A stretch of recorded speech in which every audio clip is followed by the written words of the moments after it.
بات کی طرف آ جاتا ہوں تو پہلے آپ کو ہم نے بتایا کہ الحمد شریف کی 7 آیت چونکہ واجب ہیں، بلکہ فقہا نے فرمایا اس کا ایک ایک لفظ واجب ہے، لہذا اگر کوئی بھولے سے الحمد شریف کی کوئی آیت بھول گیا یا ایک لفظ بھی وہ اس کا پوری الحمد شریف میں سے ایک لفظ بھی رہ گیا تو سمجھ لیں ترک واجب ہو گیا۔ اگر یہ بھولے سے تھا تو پھر آخر میں سجدہ سہو کرے گا۔ پھر آپ کو معلوم ہے کہ الحمد کے بعد ایک سورت ملائی جاتی ہے، فرض کی پہلی 2 رکعتوں میں ملائیں گے اور وتر میں، سنن میں، نوافل میں، ان کی ہر رکعت میں سورت ملائی جائے گی، اور وہ سورت ایک آپ بڑی سورت لے لیں یا ایک چھوٹی سورت لے لیں یا 3 چھوٹی آیات لے لیں یا ایک اتنی بڑی آیت جو ان 3 چھوٹی آیات کے برابر ہو، یہ کم از کم پڑھنا واجب ہے۔ تو اگر کسی نے الحمد شریف پڑھی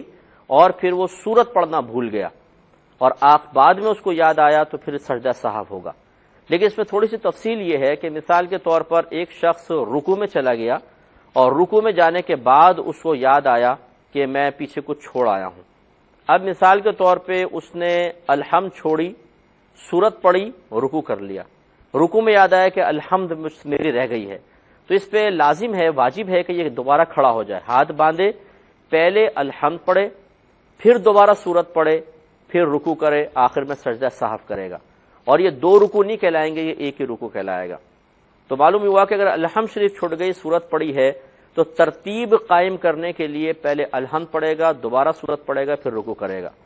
اور اگر رکوع میں جانے کے بعد یاد آیا کہ الحمد تو پڑھی تھی لیکن سورت بھول گیا ہوں، تو بس پھر دوبارہ کھڑا ہو جائے اور سورت پڑھے صرف، کیونکہ الحمد تو پڑھ چکے ہیں، سورت پڑھے اور آخر میں سجدہ سہو کرے۔ اگر یہ کھڑا نہیں ہوا اور یہ آگے چلا گیا اور سجدہ سہو کیا تو پھر یہ یاد رکھیں کہ نماز واجب العیادہ بھی ہو سکتی ہے، اس لیے کہ اس پہ کھڑا ہو جانا واجب تھا، یہ ترک واجب ہوا، نماز واجب العیادہ ہونی چاہیے۔ بعض نے کہا کہ یہ گناہگار ضرور ہوگا لیکن آخر میں سجدہ سہو کر لے تو تدارک اس کمی کا ہو جائے گا۔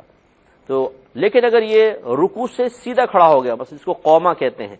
اس میں یاد آیا کہ ہو سورت یا الحمد شریف رہ گئی تھی، تو اب یہ نہیں کہ کھڑا ہوا تو فوراً ہاتھ باندھ لے، بس اب وہ رکوع کے اندر یاد آیا تو واپس جاتے ہیں۔ اگر رکوع سے آگے اس کو یاد آیا کہ الحمد یا سورت میں سے کچھ رہ گیا ہے تو اب یہ بس اپنی نماز کو کنٹینیو رکھے گا اور آخر میں سجدہ سہو کرے گا۔ یہ 2 کوسچن